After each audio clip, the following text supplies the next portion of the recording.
Good morning students. இவர் economics teacher பேசுகிறேன். Class பார்க்கலாமா? ரூரல் எக்கனாமிக்ஸ் போய்ட்டுருக்கு இல்லையா, ஊரக பொருளாதாரம். இதில் ஃபைனல் ஸ்டேஜுக்கு வந்துட்டோம். அதாவது கொஞ்சம் கொஞ்சமாக பார்த்துட்டு இப்போ கிராமங்கள் எப்படி முன்னேறணும், அதுக்கு என்னென்ன தேவைகள், அதில் என்னென்ன வளர்ச்சிகள்லாம் தேவைப்படுதுன்னெல்லாம் பார்த்தோம். மைக்ரோ ஃபைனான்ஸு, எஸ்ஹெச்ஜி இதெல்லாம் பார்த்தோம் இல்லையா. அதே மாதிரி என்ஆர்ஹெச்எம் பார்த்தோம்.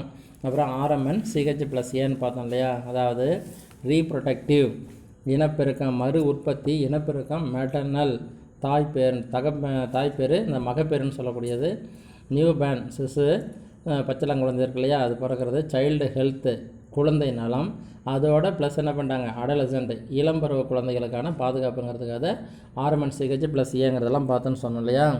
இவைகளெல்லாம் தொடர்ந்து செயல்படுறது மூலமாக என்ன ஆகுது, கிராம மக்களுடைய வாழ்க்கையில் நல்லது நடக்கும்னு சொன்னாங்க. அப்புறம் ரூரல் இன்ஃப்ராஸ்ட்ரக்சர்ஸ், கிராம ஊரக அகக்கட்டுமானம் அப்படின்னு சொல்கிறது. ரூரல் ஹவுசிங் அப்படின்னு பார்த்தோம். அதாவது கிராம வீடுகள் அப்படின்ட்டு, வீடுன்னு சொன்னால் ஒரு குடும்பத்துக்கு தேவையானது சொன்னோம். அப்படி இருந்தால் பிரச்சனை இல்லை. முன்னெல்லாம் 30 பேர் 20 பேர் இருந்த வீட்டுக்கு ஒரு குடும்பம் இருந்தது, ஒரு வீடு இருந்தது. அது பிரச்சனை இல்லாமல் சில தொல்லைகள் இல்லாமல் இருந்துகிட்டு இருந்தது. ஆனால் இப்போ நவீனமயமானதுக்கு அப்புறம் என்னாச்சு, மாடர்ன் டெக்னாலஜியில் மாடர்ன் இந்த சொசைட்டியில் என்னாச்சு, 2 பேராக ஒரு வீடு, எல்லாம் தனித்தனி ஆகிடுறாங்க, கூட்டு குடும்பம்லாம் கிடையாது. அதனால் 2 பேருக்கு ஒரு வீடுனா வரிசை நிறைய வீடுங்க உருவாகிறதுக்கு காரணமாகிடுச்சு. உருவானது மட்டும் இல்லாமல் இதுக்கு நிறைய sanitation, water supply, disposable of saving, அந்த கழிவு நீரை அப்புறப்படுத்தாது, இதெல்லாம் நிறைய பிரச்சனை வந்துன்னு சொன்னோம் இல்லையா. இவைகளால் என்னாச்சு, பல்வேறு சோசியல் ப்ராப்ளம்ஸ் எல்லாம் வர ஆரம்பிச்சது இல்லையா. நிறைய வீடுங்க உருவாக வேண்டியதாக இருந்தது, நிறைய டெக்னாலஜி இதெல்லாம் தேவைப்பட்டுச்சு. ஆனால் அதோட பொல்யூஷன்லாம் நிறைய வர ஆரம்பிச்சதுன்னு சொன்னோம் இல்லையா. இது மாதிரிலாம் வந்தது. அதுவும் என்எஸ்எஸ்ஓ டேட்டா படி 38% ஒரு ரூம் இருக்கிறவங்க வீடு, 36% 2 ரூம் இருக்கிறவங்க வீடு அப்படிங்கிற மாதிரி வாழ்ந்துட்டுருக்காங்கன்ட்டு நம்ம ஒரு புள்ளிவிவரத்தை பார்த்தோம். ரூரல் மார்க்கெட்லாம் பார்த்துருக்கோம் இல்லையா. இது மாதிரி போகும்போது ரூரல் ரோடு கொஞ்சம் ஞாபகத்தில் வச்சுக்கோங்க. ரூரல் ரோடு இந்தியாவில் எப்படி இருக்குது, 26.50 lakhs கிலோமீட்டர்ஸ் என்ன இருக்கணும், ரூரல் ரோடு இருக்கணும். ஆனால் உண்மையில் 13.5% மட்டும்தான் சரியானதாக சர்ஃபேஸ் பண்ணப்பட்டிருக்குது. அதாவது ரோட்ஸ் ஆர் சர்ஃபேஸ்டு போடப்பட்டிருக்குது அப்படின்னு சொல்கிறாங்க. மற்றதெல்லாம் ஒத்தடி பாதை மாதிரி, மண் சாலை மாதிரி குண்டும் குழியுமாக போயிட்டு வந்துட்டுருக்குது அப்படிங்கிறாங்க.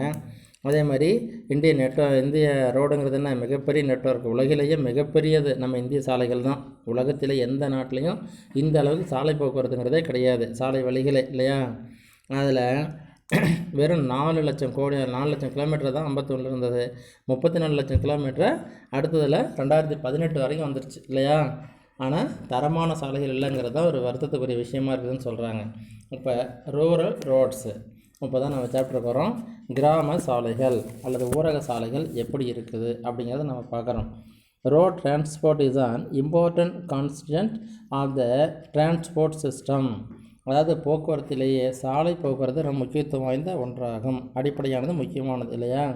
Rural road constitute the very life line of rural economy. கிராம பொருளாதாரத்துக்கு ஆதாரமாக அடிப்படையாக இருக்கக்கூடியது இந்த சாலை போக்குவரத்து தான் இல்லையா. அதன் மூலம் தான் எல்லாம் நல்லது நடக்கும். A well constructed road network in rural area would bring several benefits including the linking of remote villages with urban centers, reduction of in cost of transportation of agricultural inputs and promotion of marketing for rural producers. பல்வேறு விதமான நன்மைகள். A well constructed road network, சரியான முறையில் கிராம சாலைகள், கிராம பகுதியிலிருந்து சாலைகளானது இணைக்கப்பட்டிருக்குமேயானால், போடப்பட்டிருக்குமேயானால் பல்வேறு நன்மைகள் இதில் இருக்குது. லிங்கேஜ் ஆஃப் ரிமோட் வில்லேஜஸ், கிராமங்கள், குக்கிராமங்கள் சொல்கிறாங்களா, அதிலிருந்து நகரங்களை இணைப்பதற்கும், நகரங்களோடு இணைப்பதற்கும் குறைவான போக்குவரத்து செலவை மூலமாக வேளாண் பொருட்களை, இடுபொருள்களாகட்டும் அல்லது பயன்படுத்தக்கூடிய பொருட்களாகட்டும் அங்காடிப்படுத்துவதற்கும் இந்த சாலை வசதிகள் மிக முக்கியமான ஒன்றாக உள்ளது. It helps the farmers to bring their produce to the urban markets and to have access to distant markets and other services. அதோடு என்ன பண்ணுது, விவசாயிகளுக்கு போதுமான வாய்ப்பு வசதிகள், produce to the urban markets, நகரங்களில் கொண்டு வந்து தனது பொருட்களை விற்பனை செய்வதற்கும், and to have accesses distant market, தொலைதூரத்தில் உள்ள பல்வேறு விதமான தூரத்தில் உள்ள மாவட்டம் தாண்டி செல்லக்கூடிய அங்காடிகளுக்கு சென்று தன் பொருட்களை விற்பனை செய்வதற்கும் பல பணிகளை பெறுவதற்கும் இந்த சாலை போக்குவரத்து முதன்மையான ஒன்றாகும். ஏற்கனவே படித்தோம். வேறு வசதி இல்லைங்கிறதுனால, சாலை போக்குவரத்து இல்லைங்கிறதுனால அங்கே வரக்கூடிய வியாபாரிகளுக்கு, இடைத்தரகர்களுக்கு கம்மியான விலை கொடுத்து, லோ ப்ரைஸுங்கிற விதத்தில் கொடுத்து விவசாயிங்க நஷ்டப்பட்டுட்டு இருந்தாங்க அப்படின்னு சொன்னோம். நல்ல சாலை போக்குவரத்து இருந்ததுன்னா, பஸ் வசதியெல்லாம் இருந்ததுன்னா என்ன பண்ணுவாங்க, ஜம்முன்னு கொண்டு போய் வண்டிகளை பிடிச்சி கொண்டு போய் மார்க்கெட் பண்ணி நல்லா அதிகமான விலைக்கு சேல்ஸ் பண்ணி லாபம் அடைய முயற்சிப்பார்கள். இதுக்கு தரமான சாலைகள் வேணும் அப்படின்னு சொல்கிறாங்க. ஓகேவா? அடுத்தது ரூரல் எலக்ட்ரிஃபிகேஷன், கிராமம் ஊரக மின்மயமாகுதல். நினச்சி பாருங்கள், கரண்ட் வசதி இல்லாமல், லைட் இல்லாமல் இருக்கிற ஒரு நாள் எப்படி இருந்திருக்குன்ட்டு. இன்னமும் கூட கிராமங்கள் சிலதெல்லாம் அப்படியே இருக்கிறதாக சொல்கிறாங்க. ஊரக மின்மயமாகுதல், ரூரல் எலக்ட்ரிஃபிகேஷன் பார்க்கலாம். Rural electrification refers to providing electrical power to rural areas. கிராம பகுதிகளில் மின் வசதி செய்து தருவதை தான் மின்மயமாகுதல்னு சொல்லலாம் அப்படிங்கிறாங்க. Providing electrical power to rural areas, இல்லையா? அங்கே மின் வசதி ஏற்படுத்தி தர்றதை கிராமம் மின்மயமாகுதல்னு சொல்லிடலாம். The main aims of rural electrification are to provide electricity to agricultural operations. இதில் மிக முக்கியமான இந்த நோக்கம் என்னன்னு சொன்னால், மின்மயமாகிறதுக்கு நோக்கம் என்னன்னு சொன்னால், கிராமப்புறங்களில் மின்மயமாகுது நோக்கம் எலக்ட்ரிசிட்டியாக டு அக்ரிகல்ச்சரல் ஆப்ரேஷன்ஸ், வேளாண் தொழில்களை, விவசாய வேலைகளை செய்வதற்கு மின்மயமாகுதல் தேவையான ஒன்றாக இருக்கிறது. நீர் எடுத்து வர்றதுக்கோ, உழவு செய்வதற்கோ, அறுவடை செய்வதற்கு எல்லாத்துக்குமே கரண்ட் தேவைப்படுது, இல்லையா? அதாவது ரூரல் பார்க்க முன்ன மாதிரிலாம் கிடையாது, எவ்வளவோ வேலைகளுக்கு கரண்ட்டை பயன்படுத்துகிறாங்க.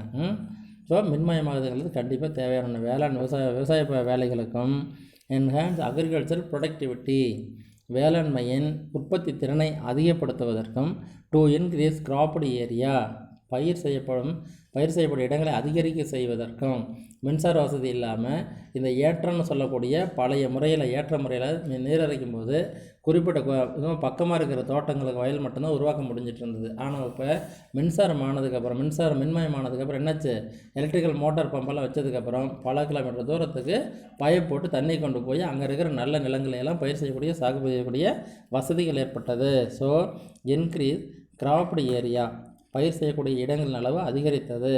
டு ப்ரமோட் ரூரல் இண்டஸ்ட்ரீஸ், கிராமங்களில் இருக்கக்கூடிய தொழிற்சாலைகள், சிறு சிறு தொழிற்சாலைகள், பெரு தொழிற்சாலைகள் நல்லபடியாக வளர்வதற்கு காரணமாக அமைந்தது. மின்சாரம் எல்லாமே எதுவும் பண்ண முடியாது, இல்லையா?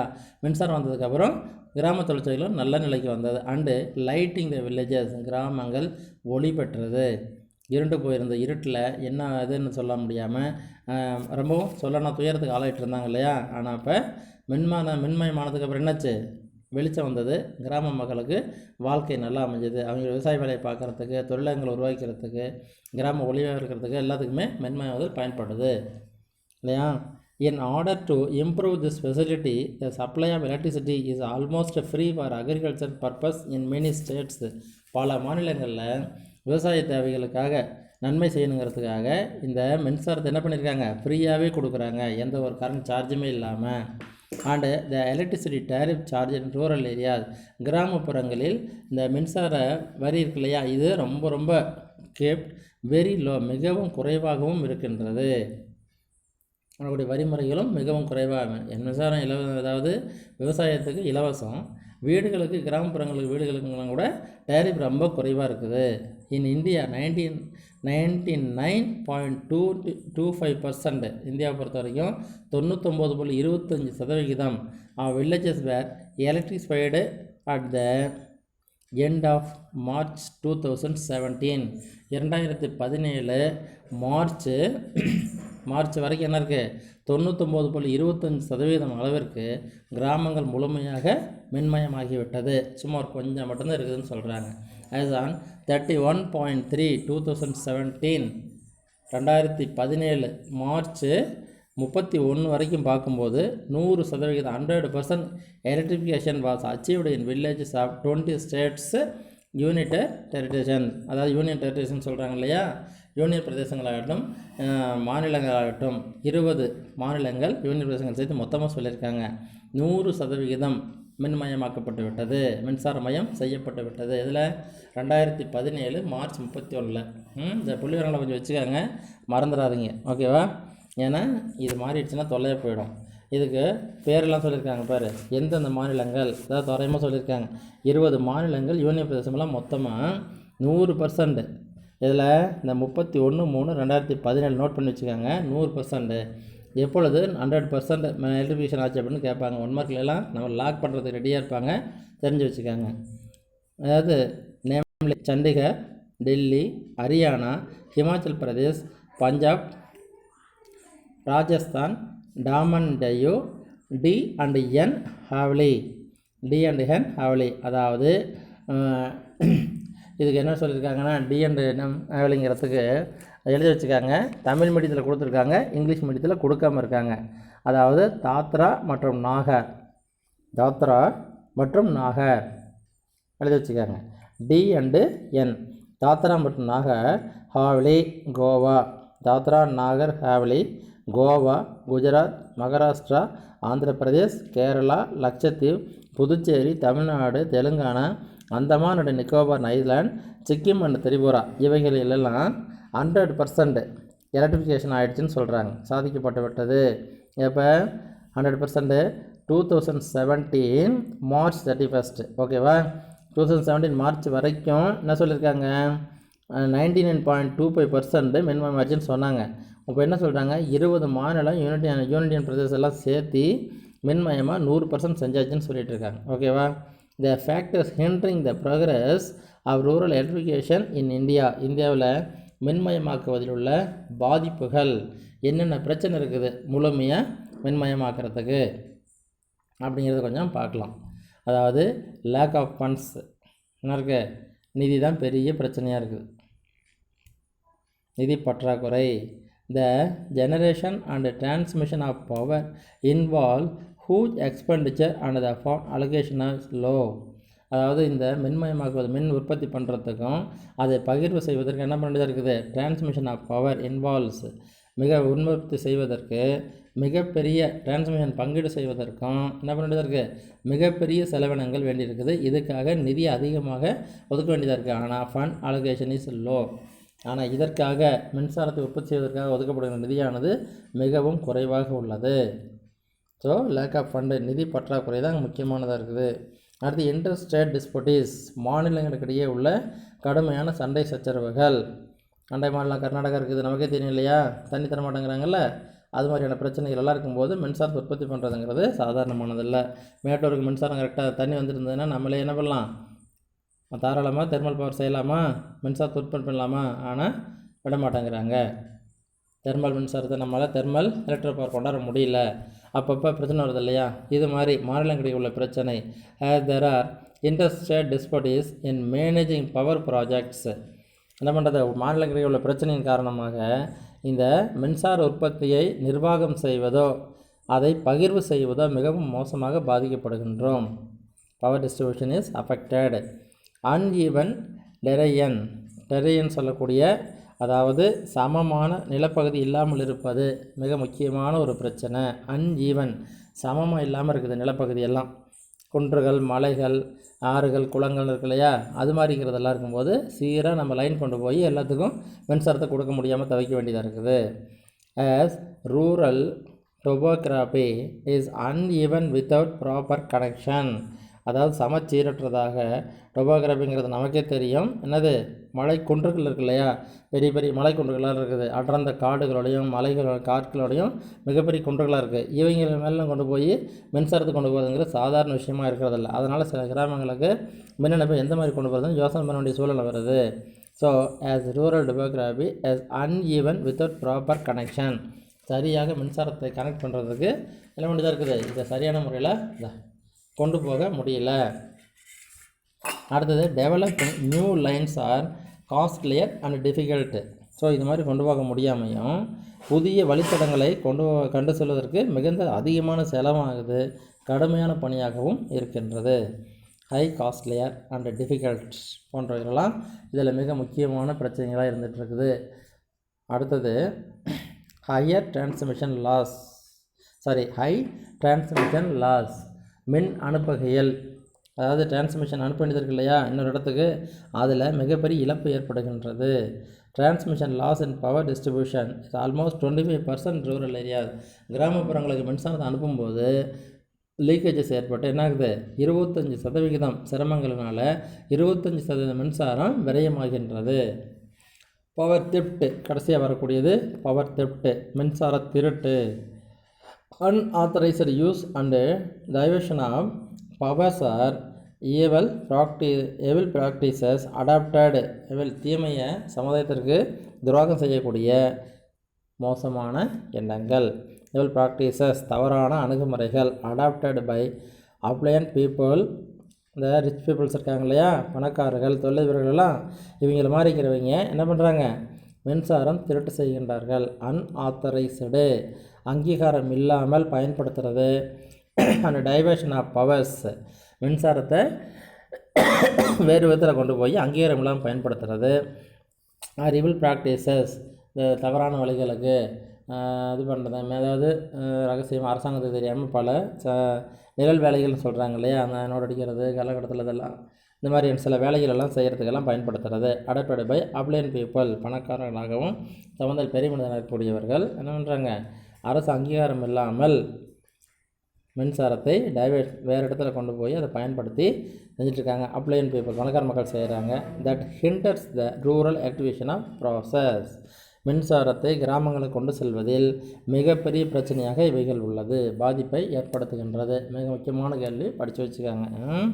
இவைகளெல்லாம் மின்சாரத்தை மின்மயமாக்குவதற்கான மிக பெரும் பிரச்சனைகளாக கிராமங்களில் உள்ளது. அடுத்து requirements for rural development. Rural டெவலப்மெண்ட்டுக்கு என்னென்ன தேவைப்படுது, எதுக்காக கிராமங்களை முன்னேற்ற வேண்டிய சூழ்நிலை உள்ளது. இதில் அதுக்கு முன்னாடி ஒரு சின்ன கொஸ்டின் கொடுத்துட்டாங்க பாரு, ஸ்லேட்டர் வில்லேஜஸ். இதில் நம்ம பெருமைப்படலாம், ஆர்ட்ஸ் படிக்கிறவங்க, எக்கனாமிக்ஸ் படிக்கிறவங்க. கில்பர்ட் ஸ்லேட்டர்னு ஒருத்தர் the first professor of economics at Madras university. என்னவா, சென்னை பல்கலைக்கழகத்தின் முதல் பொருளியல் பேராசிரியர் Gilbert Slater. Published his book some South Indian villages in 1918. 1918 என்ன பண்ணியிருக்காரு, புக்கு வெளியிட்டிருக்காரு. சம் சவுத் இண்டியன் வில்லேஜஸ், அதாவது சில தென்னிந்திய கிராமங்கள் அப்படிங்கிற மாதிரி ஒரு புக்கை வெளியிட்டிருக்காரு. இதுதான் இவருடைய, அதாவது நமக்கு சொல்லப்பட்டது. அதாவது முதல்ல மெட்ராஸ் பல்கலைக்கழகத்தினுடைய பொருளியல் ஆசிரியர் இவர் கிராமங்களை ஆய்வு பண்ணியிருக்கார். சவுத் இண்டியன் வில்லேஜஸ்னு ஒரு புக் எழுதியிருக்காரு. அதோடு என்ன பண்ணியிருக்காரு, 1918 following a survey of some villages like Vadamalaipuram, Ramanatha டிஸ்ட்ரிக்டிலுடைய வடமலைபுரங்கிற இடத்தையும், Gangai Kondan, Tirunelveli, Palakurichi, Thanjavur and Dusi, north Arcot district இருக்கு இல்லையா, மெட்ராஸ் பக்கம் இருக்கிறது, அந்த துசிங்கிற இடத்துலையும் தமிழ்நாடு பை ஹிஸ் ஸ்டூடெண்ட்ஸ் தன்னுடைய மாணவர்களோடு இந்த வடமலைபுரம், கங்கை கொண்டான், பாலக்குறிச்சி அண்ட் துசிங்கிற இடத்துக்கெல்லாம் ட்ராவல் பண்ணியிருக்கார். அதாவது சர்வே பண்ணியிருக்கார். கிராமங்கள் எப்படி இருக்குது, அதனுடைய வாய்ப்பு இன்ஃப்ராஸ்ட்ரக்சர் எப்படி இருக்குது, மக்களுடைய வேலையெல்லாம் எப்படி இருக்குது, தொழில்கள் எப்படி இருக்குது, விவசாயம் எப்படி இருக்குது, அவங்களுடைய போக்குவரத்து, அவங்களுடைய வறுமை நிலை, நிதி வசதி, இது எல்லாத்தையும் அவர் ஆய்வு பண்ணியிருக்கார். அதனால தான் அதை ஆய்வு பண்ணிட்டு தான் புக் எழுதியிருக்கார். சம் சவுத் இண்டியன் வில்லேஜஸ், சில தென்னிந்திய கிராமங்கள் அப்படின்னு ஒரு புக்கை எழுதியிருக்கார் இல்லையா. இவர் தான் first economics professor at Madras university, ஞாபகத்தில் வச்சுக்காங்க. ஓகேவா. It was subsequently done by different groups of researchers in the 1930s, 1950s, 1960s and two of the villages only in the early 21st century. என்ன பண்ணியிருக்காங்க, இது இவர் எழுதினார் இல்லையா, இவர் போயிட்டு வந்ததுக்கு அப்புறம்தான், அந்த ட்ராவல் பண்ணதுக்கு அப்புறம்தான் அது வழி தொடர்பாக அதனோடு தொடர்புள்ளதாக டிஃப்ரெண்ட் குரூப் பல்வேறு குழுக்கள் ரிசர்ச் ஆய்வு பண்ணுறதுக்காக போயிருக்காங்க. 1930, 1950, 60 எல்லாத்துலேயும் போய் என்ன பண்ணியிருக்காங்க, ஆய்வுகளை மேற்கொண்டிருக்கிறார்கள். இவர் இந்த கிராமங்களை ஆய்வு பண்ணதுக்கு அப்புறமா தான் இதில் 2 கிராமங்கள், 2 of the villages only in the early 21st century, 21ஆம் நூற்றாண்டுக்கு முன்பாக என்ன பண்ணியிருக்காங்க, அதாவது ஏர்லி இந்த 21 21 ஆரம்ப கட்டத்தில் 2 கிராமங்கள் ஆய்வு செய்யப்பட்டுள்ளது. த ரீசர்வேஸ் மறு ஆய்வு இருக்கு இல்லையா, பிகம் இம்பார்ட்டன்ட் ஹிஸ்டாரிக்கல் ரெக்கார்டு. இந்த மறு ஆய்வு செய்யப்பட்டது என்பது அவங்க 2021ஆம் நூற்றாண்டு ஆரம்பத்தில் இந்த 2 கிராமங்கள் கூட திரும்ப மறு ஆய்வு செய்யப்பட்டிருக்கு இல்லையா. இந்த resurveys become and important historical record, மிகப்பெரிய ஒரு வரலாற்று பதிவாக இவைகள் குறிக்கப்படுகின்றது. They provided a baseline for several later revisits to his villages. இது ஒரு அடிப்படையான ஒரு base line for several later revisits. திரும்பவும் அவையெல்லாம் போய் இதை பார்க்குறதுக்கு இது ஒரு அடிப்படையான ஒரு கருவியாக ஒரு காரணமாக அமைந்தது வில்லேஜை போய் பார்க்குறதுக்கு. And have inspired many successes. பல்வேறு நிபுணர்களும் சென்று அவைகள் ஆய்வு செய்து வருவதற்கும் சாதிப்பதற்கும் அவைகள் போய் சென்று வருவதற்கும் ஒரு வழிகாட்டியாக, சிறந்த வழிகாட்டியாக இவருடைய ஆய்வு முறையானது அமைந்தது. Much of our knowledge of rural change depends on this studies. இந்த ஆய்வின் மூலமாக ஒரு மாற்றங்களை பற்றி நாம் அறிந்து கொள்ள முடிகின்றது. இவ்வாறு ட்ராவல் பண்ணி பார்த்ததுனால கிராமங்கள் எப்படி இருக்குது, அதுக்கு என்ன தேவைப்படுது, அது என்ன சாதிச்சிருக்காங்க, அதுக்கு என்ன தேவைங்கிறதெல்லாம் நம்மளால் அறிந்து கொள்ள முடியும்.